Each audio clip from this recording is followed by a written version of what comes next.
warahmatullahi wabarakatuh. Nama saya Putriana Dewi, NIM 195221035, kelas AKS 5C. Di sini saya akan sedikit menjelaskan mengenai usaha bakso 35. Nah, yang pertama itu ada produk dan lokasi. Nah, bisnis dalam sebuah artian itu, bisnis adalah sebuah pembelajaran. Nah, yaitu di mana dalam melakukan bisnis itu dibutuhkan suatu analisa yang baik mengenai prospek kelayakan dalam melakukan usahanya.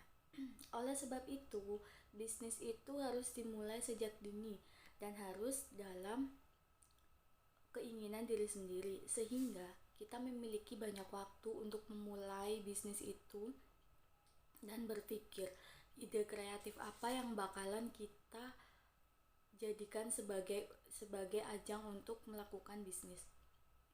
Nah, dari industri yang saya teliti itu ada industri yang bernama Bakso 35, yaitu beralamat di tepian Tanjung samping Pelabuhan Pesok. Nah, usaha ini itu merupakan jenis usaha yang didirikan oleh Bapak Erik.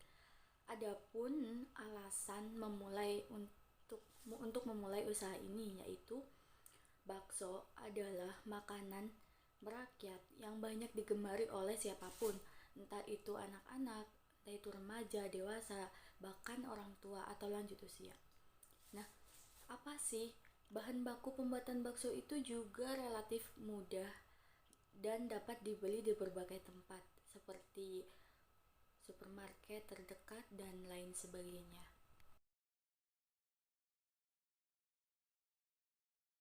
Yang selanjutnya ada status usaha.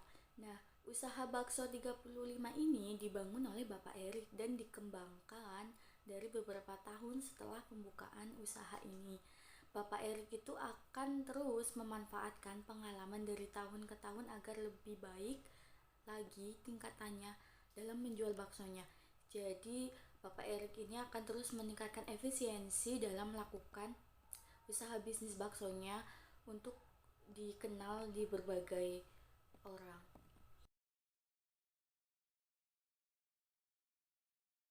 Selanjutnya ada permasalahan.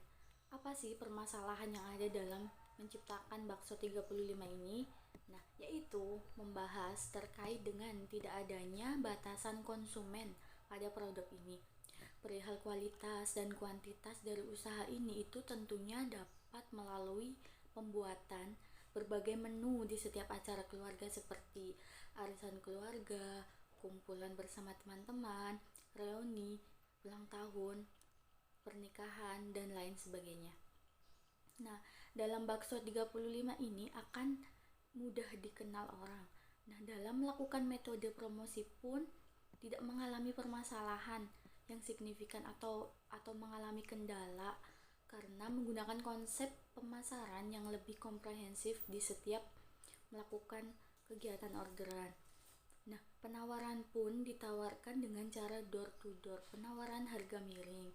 Nah, untuk setiap pemesanan harus dikemas dengan sebaik mungkin dan semenarik mungkin agar memiliki kualitas dan kuantitas yang khas. Jadi, dalam melakukan pengemasan bakso ini, Bapak Erik juga harus melakukan suatu ide bisnis dan pengemasan yang baik, menarik, dan melakukan efektivitas untuk menarik pelanggan. Yang selanjutnya ada pendapatan per bulan. Nah, pendapatan per bulannya yaitu ada bakso. Bakso itu melakukan pendapatan per harinya dihitung dalam 30 hari atau 1 bulan. Nah, pendapatannya dalam satu hari itu 250.000. Jadi 250.000 dikali 30 sama dengan 7.500.000. Nah, yang selanjutnya ada minuman. Minuman itu juga dihitung dalam pendapatan per hari, yaitu 30 hari atau dalam 1 bulan. Nah, sama dengan pendapatan minuman itu 100.000 dikali 30 hari. Nah, dihasilkan senilai 3 juta dalam 1 bulan. Total pendapatannya yaitu bakso dan minuman 750.000 ditambah 3 juta. Menjadi hasilnya 10.500.000.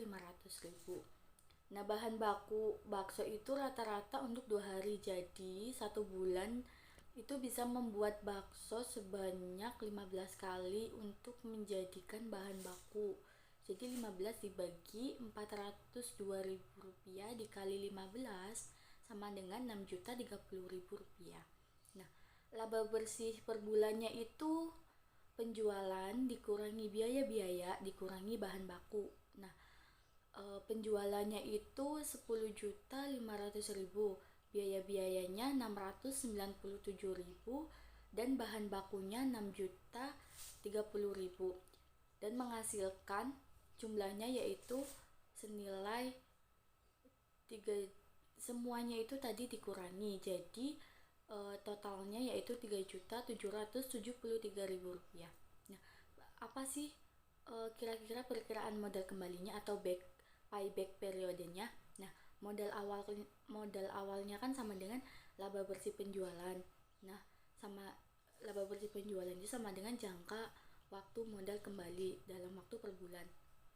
Laba bersih per bulannya itu senilai 6.100.000 dan jangka waktu modal kembalinya itu senilai 3.773.000 rupiah, sama dengan kurang lebih 2 bulan.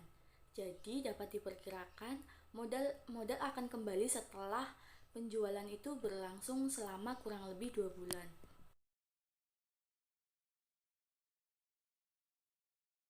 Yang selanjutnya yaitu mengenai kesimpulan. Jadi kesimpulan yang dapat saya ambil dari usaha bakso 35 ini yaitu dalam pembuatan usaha harus dilakukan melalui struktur organisasi. Nah, bertujuan untuk membedakan batas-batas wewenang dan tanggung jawab secara sistematis. Nah, menunjukkan itu hubungan dengan keterkaitan antara setiap bagian untuk mencapai tujuan yang telah ditetapkan.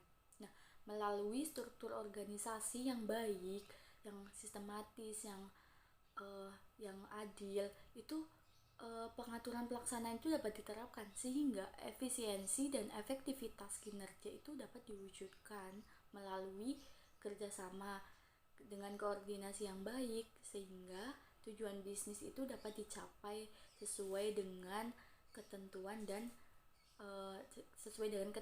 dan keterkaitan yang berlaku.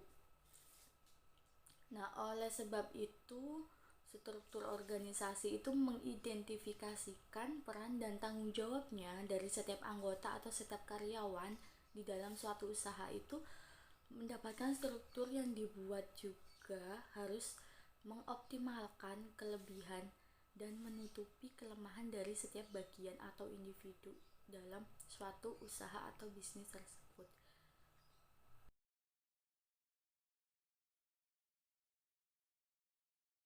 Demikian sedikit materi penjelasan dari saya. Jika ada kata-kata yang kurang berkenan dan tulisan yang kurang berkenan, mohon maaf.